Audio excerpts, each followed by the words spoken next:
नमस्कार दोस्तों। एक बार फिर से आप सभी का आपके अपने चैनल क्रैक कंपटीशन एरा पर स्वागत है। आज के इस वीडियो में हम देखेंगे वैदिक काल से संबंधित इम्पोर्टेंट क्वेश्चंस को। यह वे सभी प्रश्न हैं जो हमारे लास्ट ईयर्स के क्वेश्चन पेपर में आए हुए हैं, या फिर इनकी इतनी ही संभावना है कि ये जो क्वेश्चन पेपर है जो आगामी परीक्षाएं हैं उनमें पूछे जाने की प्रबल संभावना बनती है। तो ऐसे में क्या किया गया कि वैदिक काल से संबंधित जो महत्वपूर्ण प्रश्न है उनको एकत्रित करके संकलित करके आप लोगों के समक्ष प्रस्तुत करना किया जा रहा है। तो इसमें जो महत्वपूर्ण क्वेश्चन है दोस्तों वो हर परीक्षा में आने वाले हैं। तो आज जिसमें पहला प्रश्न हम देखेंगे, पहला प्रश्न है कि सबसे पुराना वेद निम्नलिखित में से कौन सा है। तो इसका जो सही जवाब है दोस्तों वह है ऑप्शन बी। ऑप्शन बी इसका सही जवाब है, अर्थात ऋग्वेद को सबसे पुराना वेद माना जाता है। अब वेद कितने प्रकार के हैं? वेद जो है चार प्रकार के हैं। एक है ऋग्वेद, दूसरा है यजुर्वेद, तीसरा है सामवेद और चौथा है क्या? अथर्ववेद। ये चारों वेद हैं और इनमें सबसे पुराना वेद ऋग्वेद है। कौन सा? ऋग्वेद इसमें सबसे पुराना वेद है। क्वेश्चन पूछा जाता है कि वेदत्रयी क्या है? क्या वेदत्रयी क्या है? तो वेदत्रयी में जो दोस्तों इसमें शामिल वेद है वो है ऋग्वेद, ये ऋग्वेद है। और दूसरा कौन सा है? यजुर्वेद, सॉरी, यजुर्वेद दूसरा है।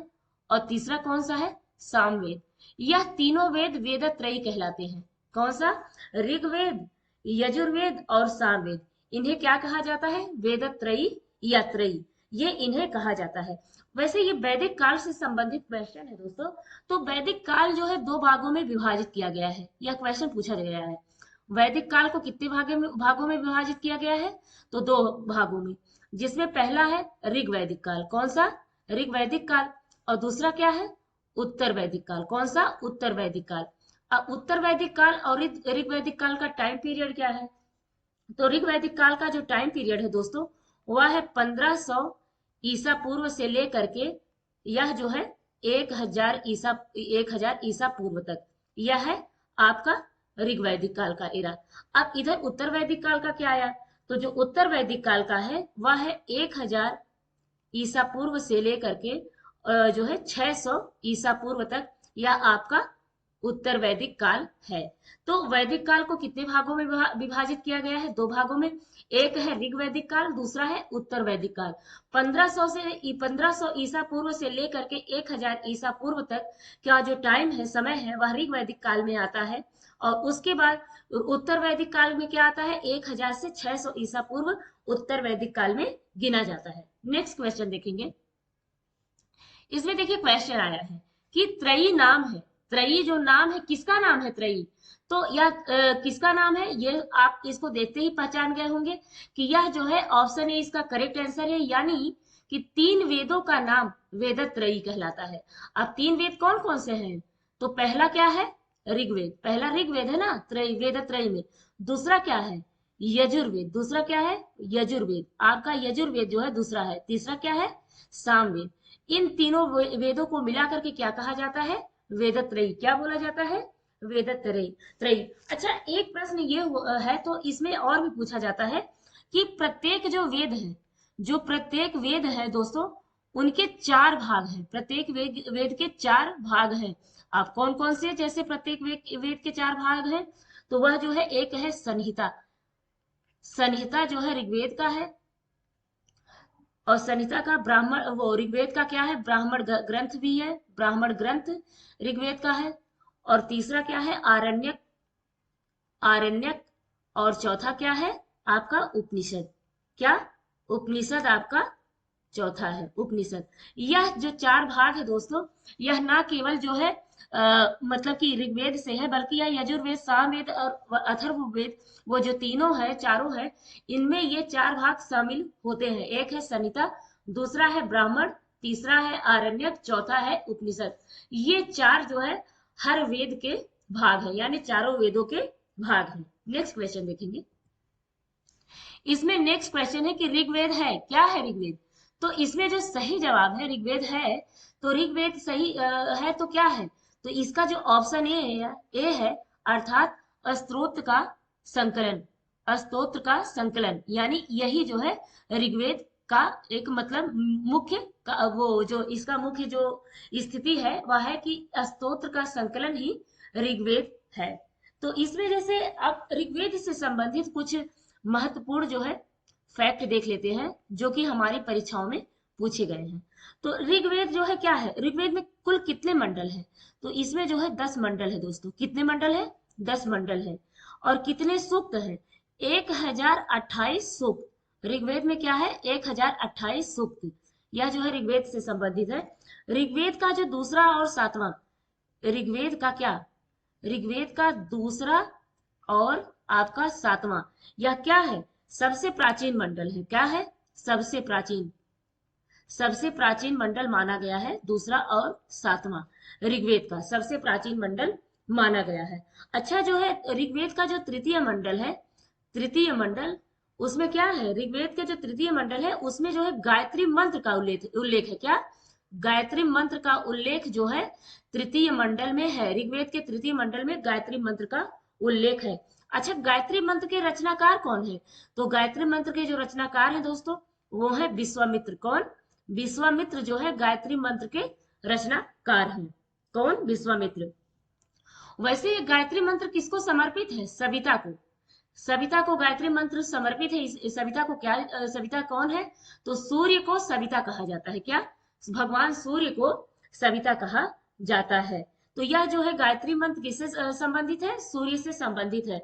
ऋग्वेद में कितने मंडल है? 10 मंडल। ऋग्वेद में कितने सूक्त है? तो 1028 सूक्त है ऋग्वेद में। ऋग्वेद में का दूसरा और सातवां सबसे प्राचीन जो है मंडल है। और तृतीय में जो तृतीय मंडल है उसमें गायत्री मंत्र का उल्लेख है। और गायत्री मंत्र के उल्लेख का जो रचना किया है विश्वामित्र ने किया है। यह गायत्री मंत्र किसको समर्पित है? सविता यानी सूर्य को। नेक्स्ट देखेंगे। नेक्स्ट है कि उपनिषद। उपनिषद पुस्तकें हैं किस पे आधारित? उस उपनिषद जो पुस्तकें हैं वह किस पे आधारित है? तो ऑप्शन डी अर्थात दर्शन पे आधारित है। ये उपनिषद पुस्तकें किस पे आधारित है? दर्शन पर आधारित है उपनिषद पुस्तकें। आइए और भी कोई कुछ क्वेश्चन देख लेते हैं दोस्तों। जैसे जो क्या है कि जो मतलब इसमें था ऋग्वैदिक काल में, ऋग्वैदिक संस्कृति में क्या था कि जैसे ऋग्वेद का के बारे में मैंने आपको बताया, तो इसमें ये था कि जो यजुर्वेद है, यजुर्वेद है जो, तो उसकी कितनी शाखाएं हैं यजुर्वेद की? यजुर्वेद की कितनी शाखाएं हैं? 2 शाखाएं हैं यजुर्वेद की। कौन कौन सी? एक है कृष्ण यजुर्वेद, एक है कृष्ण और एक है शुक्ल। यह दोनों 2 शाखाएं हैं किसकी? यजुर्वेद की। एक कृष्ण मतलब शाखा है, एक शुक्ल यजुर्वेद है। यह जो है 2 शाखाओं में विभाजित है। वैसे कृष्ण जो है दोस्तों, कृष्ण जो है गद्य और पद्य दोनों में लिखा है। कृष्ण यजुर्वेद किसमें? गद्य और पद्य दोनों में। और जबकि जो शुक्ल यजुर्वेद है यह जो है केवल पद्य में है। किसमें? पद्य में यह शुक्ल यजुर्वेद है।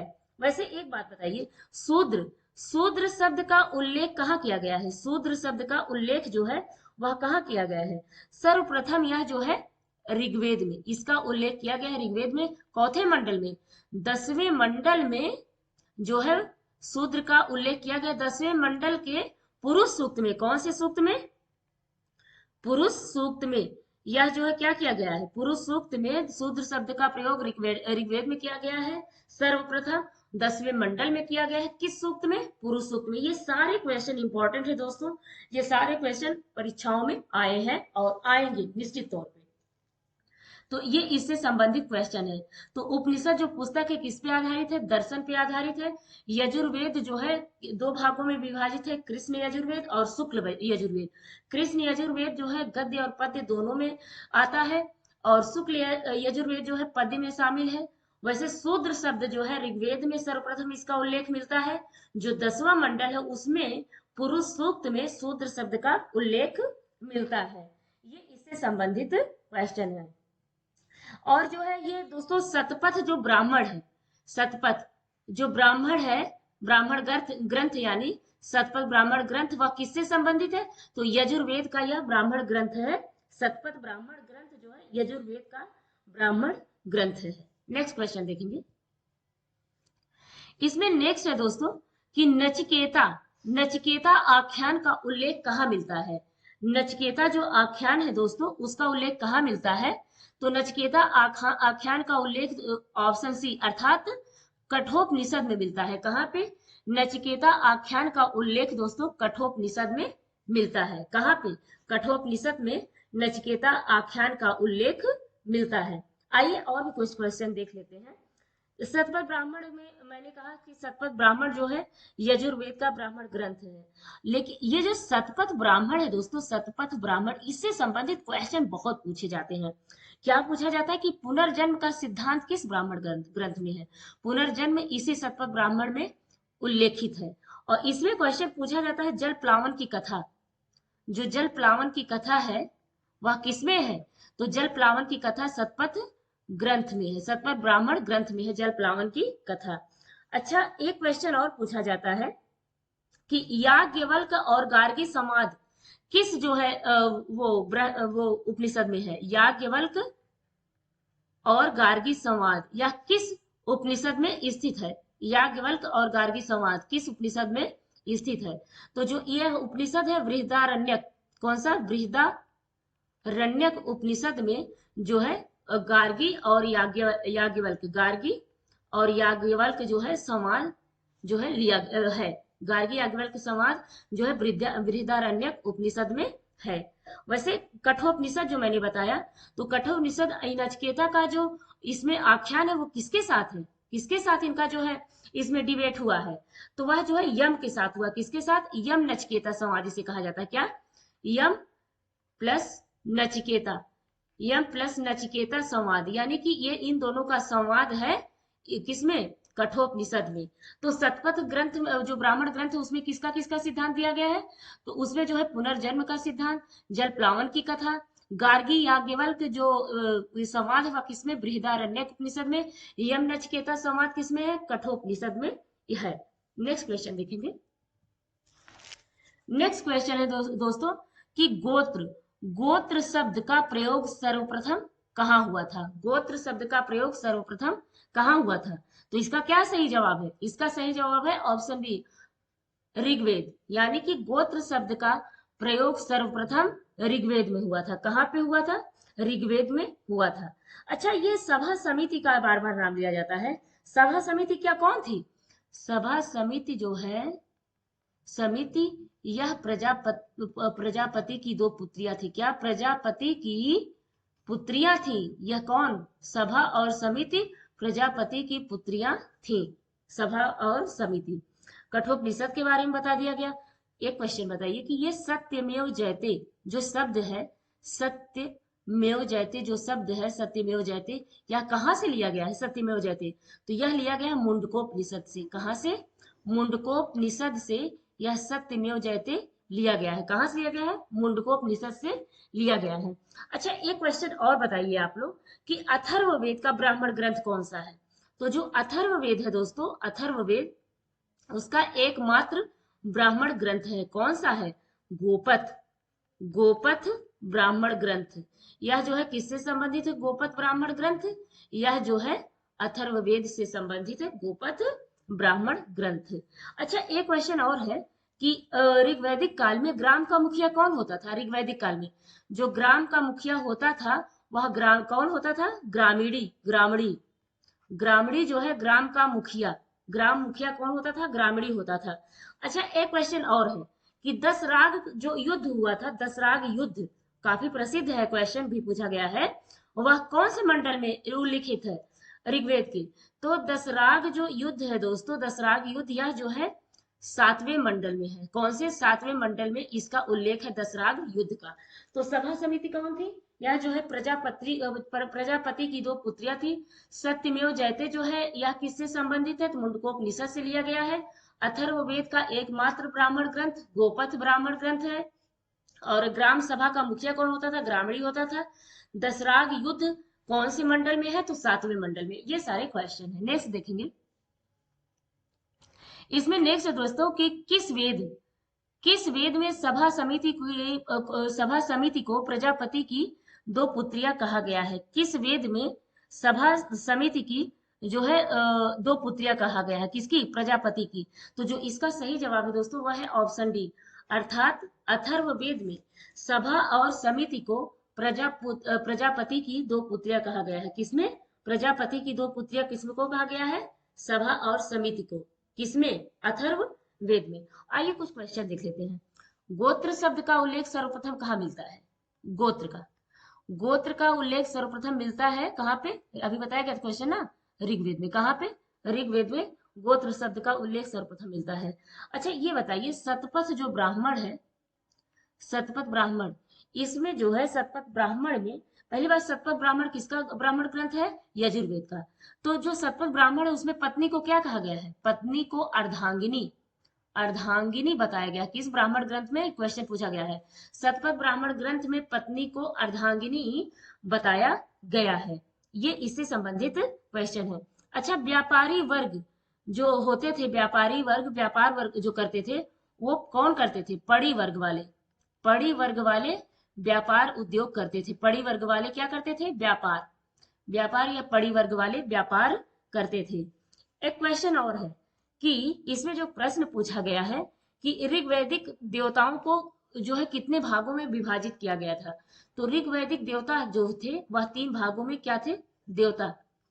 देवता जो थे 3 भागों में विभाजित थे, जिसमें क्या थे? पृथ्वी के देवता। कौन? पृथ्वी के देवता, पृथ्वी देवता। और जो है दूसरे नंबर पे क्या थे? आकाश के देवता। कौन से? आकाश के देवता आपके दूसरे नंबर पे थे। तीसरे नंबर पे कौन था? अंतरिक्ष के देवता। कौन? अंतरिक्ष के देवता जो है तीसरे नंबर के थे। यह जो है ऋग्वेद में देवता के प्रकार थे, पृथ्वी के देवता, आकाश के देवता और अंतरिक्ष के देवता। तो किस वेद में सभा समिति को प्रजापति की दो पुत्रियां कहा गया है? तो यह जो है अथर्व वेद में कहा गया है। नेक्स्ट क्वेश्चन देखेंगे। नेक्स्ट क्वेश्चन है कि ऋग्वैदिक जनसभा जो न्यायिक कार्यों से संबंधित थी, ऋग्वैदिक जनसभा जो न्यायिक कार्यों से संबंधित थी वो कौन थी? तो इसका जो सही जवाब है दोस्तों वह है ऑप्शन ए, यानी कि जनसभा। ऋग्वैदिक जनसभा जो न्यायिक कार्यों से संबंधित थी वह कौन सी सभा थी? तो जनसभा थी। कौन सी थी? जनसभा थी। ऋग्वेद में एक क्वेश्चन बनता है कि ऋग्वेद में जो है सबसे ज्यादा सूक्त किसे समर्पित किया गया है? इंद्र को। किसे? इंद्र को। कितना? 250 सूक्त, 250 सूक्त। दूसरे नंबर पे अग्नि को। कितना सूक्त? 200 सूक्त। कितना? 200 सूक्त जो है अग्नि को किया गया है। ठीक है, 200 सूक्त अग्नि को समर्पित किया गया है 10वें मतलब कि दूसरे नंबर पे। ये इससे संबंधित प्रश्न है। अथर्ववेद में जो अथर्ववेद है, मृत्यु को जो अथर्ववेद है दोस्तों वह क्या है? अथर्ववेद। तो अथर्ववेद में जो परीक्षित है, परीक्षित, इनको जो है क्या कहा गया है? मृत्यु का देवता। मृत्यु का देवता जो है परीक्षित को कहा गया है अथर्ववेद में मृत्यु का देवता। तो ऋग्वेद में इंद्र को कितने सूक्त समर्पित थे? तो इंद्र को 250 सूक्त समर्पित थे। अग्नि दूसरे नंबर पर 200 सूक्त समर्पित थे। अथर्ववेद में परीक्षित को मृत्यु का देवता कहा गया है। तो ऋग्वैदिक में जनसभा जो न्यायिक कार्यों से संबंधित थी वह कौन थी? सभा थी। नेक्स्ट क्वेश्चन देखेंगे। नेक्स्ट है दोस्तों कि ऋग्वेद में सर्वाधिक संख्या में मंत्र किसे समर्पित है? तो ऋग्वेद में जो सर्वाधिक संख्या में मंत्र समर्पित है किसे समर्पित है? तो इसका जो सही जवाब है दोस्तों ऑप्शन के अनुसार वह है ऑप्शन ए, अर्थात अग्नि। अग्नि। क्योंकि अब क्या है, देखिए ऋग्वेद में जो है सबसे ज्यादा जो मंत्र समर्पित है वह इंद्र को समर्पित है। क्योंकि अब यहाँ देखिए, अब जो है यहाँ पे क्या है, सॉरी इंद्र है यहाँ पे, तो इंद्र नहीं, यहाँ पे ये जो है इंद्र ऑप्शन में नहीं देना चाहिए था पर मैंने दे दिया है। इंद्र को जो है ऋग्वेद में सबसे ज्यादा मंत्र समर्पित है। किसे? ये इंद्र को। और दूसरे नंबर पे कौन है? दूसरे नंबर पे जो है 200 किसको? अग्नि से। इंद्र जो है 250 और अग्नि को 200 मंत्र समर्पित है ऋग्वेद में। ठीक है, ये इससे संबंधित क्वेश्चन है। अच्छा, सभा समिति की जो दो पुत्रियां थी किसकी थी? प्रजापति की थी। ऋग्वेद में किस नदी का सर्वाधिक बार उल्लेख किया गया है? तो ऋग्वेद में सर्वाधिक बार जो उल्लेख किया गया है वह सिंधु नदी का। किसका? सिंधु नदी का सर्वाधिक बार उल्लेख किया गया है ऋग्वेद में। और ऋग्वेद की सबसे पवित्र नदी कौन थी? सबसे पवित्र नदी जो थी दोस्तों ऋग्वेद की वह थी सरस्वती नदी। कौन सी? सरस्वती नदी जो है ऋग्वेद की सबसे पवित्र नदी थी। अब ऋग्वेद में क्योंकि सबसे पवित्र नदी सरस्वती थी, तो इसे क्या कहा गया, सरस्वती को, नदी को मातेत्मा, क्या मातेत्मा, इसे मातेत्मा कहा गया है। दूसरा क्या कहा गया, देवीतमा, देवीतमा, ये सारे किसके, मतलब सरस्वती नदी के नाम है।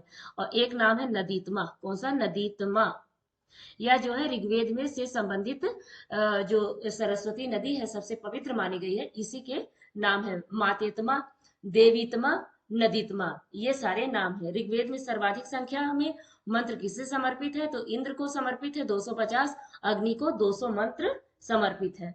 नेक्स्ट क्वेश्चन देखेंगे, जिसमें नेक्स्ट है दोस्तों कि गायत्री मंत्र की रचना किसने की है। तो आप लोग इसे पहले जान गए हैं, गायत्री मंत्र की रचना विश्वामित्र ने की है। अब गायत्री मंत्र से संबंधित कुछ क्वेश्चन देख लेते हैं। गायत्री मंत्र जो है कौन से मंडल में है, तो तीसरे मंडल में है ऋग्वेद के गायत्री मंत्र। कौन से मंडल में है, तीसरे मंडल में है गायत्री मंत्र जो है। यह इससे संबंधित है, रचनाकार इसके कौन है, विश्वामित्र है। यह किसे समर्पित है गायत्री मंत्र, तो यह जो है सविता से समर्पित है, यानी सविता माने सूर्य, सूर्य से संबंधित है यह गायत्री मंत्र। ये इससे संबंधित प्रश्न है। नेक्स्ट देखेंगे, इसमें दोस्तों नेक्स्ट क्वेश्चन है कि भारतीय प्रतीक पर उत्कीर्ण जो सत्यमेव जयते है वह किससे लिया गया है, सत्यमेव जयते। तो भारतीय प्रतीक पर उत्कीर्ण सत्यमेव जयते जो है मुंडको उपनिषद से लिया गया है। किससे, मुंडको उपनिषद से लिया गया है। भारतीय प्रतीक का जो उत्कीर्ण सत्यमेव जयते है वह मुंडको उपनिषद से लिया गया है। तो ये इससे संबंधित सारे क्वेश्चन है दोस्तों। और एक क्वेश्चन और आपसे कहना चाहेंगे, या क्वेश्चन क्या है कि रिक्वेस्ट है दोस्तों, कि अगर आपको वीडियो अच्छी लगती है, किसी भी तरह से लगता है कि आपके एग्जाम के लिए उपयोगी साबित होने वाला है, तो कृपया कर चैनल को लाइक शेयर सब्सक्राइब करना ना भूलें, और ज्यादा से ज्यादा चैनल को शेयर करें, और मुझे जो है प्रोत्साहित करने का अवसर दें। तो दोस्तों आपसे ये रिक्वेस्ट है, आप इसे जरूर पूरा करिएगा, बाकी मैं अपना काम करती रहूंगी। तो इस वीडियो को रिवाइज करिए अपनी आगामी परीक्षाओं के लिए। फिर से मिलते हैं दोस्तों एक नए वीडियो के साथ, तब तक के लिए आप सभी का नमस्कार दोस्तों, शुभ रात्रि।